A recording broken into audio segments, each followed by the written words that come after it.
কীভাবে নড়ছে মাছটা। আজকে আমাদের রান্না হবে শিং মাছের পাতলা ঝোল। দুটো আছে, তো একটাই রান্না করব, কারণ আমাদের বাড়ি একজন অসুস্থ আছে, আমার মা, তার জন্যই। চাল কুমড়ো দিয়ে, এই যে আমার মা বসে বসে চাল কুমড়ো কাটছে। একদম হালকা পাতলা ঝোল হবে। তো মাছটা কেটে সব কেটে পরিষ্কার করে ফিরে আসছি।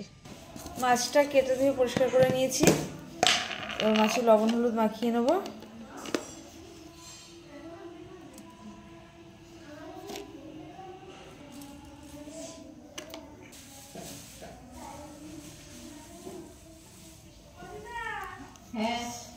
এদিকে কড়াই বসিয়ে দিয়েছি, কড়াইটা গরম হয়ে গেছে। আগে একটু ভাজা করেছিলাম, সেই তেল আছে, তার মধ্যেই আরও তেল দিয়ে দেবো। আর চাল কুমড়োটা আমি প্রেসার কুকারে 2টো সিটি মেরে নিয়েছি। তেলটা গরম হয়ে গেছে, মাছটা ভেজে নেব।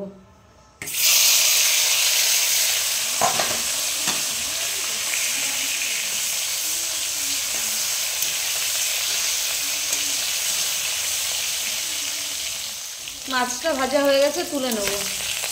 এই মাছটা বেশি কড়া ভাজা দেবো না, হালকা ভাজাই থাকবে। একই তেলে ফোড়নে দিয়ে দেবো একটু কালো জিরা আর একটা কাঁচা লঙ্কা চিরা। ফোড়নটা ভাজা হয়ে গেলে দিয়ে দেবো আলু একটা। আলুটাকে একটু ভেজে নেব।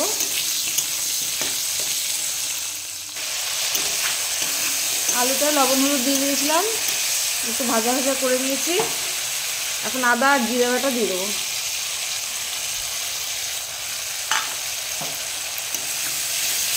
এবারটাকে একটু ভালো করে কষে নেব। আদা জিরা দিয়ে কষানো হয়ে গেছে আলুটা আমার। এবার চাল কুমড়ো সিদ্ধ যেগুলো করে রেখেছি ওটা দিয়ে দেবো। চাল কুমড়োটা দিয়ে দিয়েছি। এবার একটু 2 মিনিট নাড়াচাড়া করে জল দিয়ে দেবো।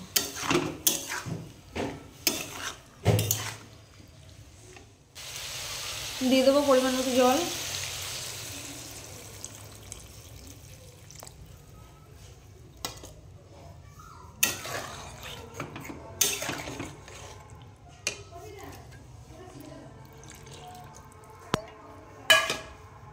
এবার ভালো করে ফুটতে দেবো। শিং মাছের ঝোল আমার হয়ে গেছে, পাতলা ঝোল, চাল কুমড়ো দিয়ে আর আলু দিয়ে। এখন ধনেপাতা দিয়ে নামিয়ে দেবো।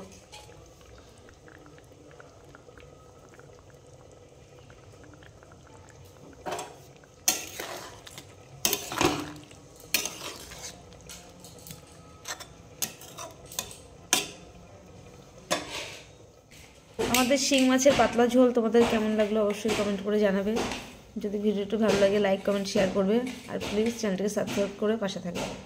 ভিডিওটি দেখার জন্য ধন্যবাদ।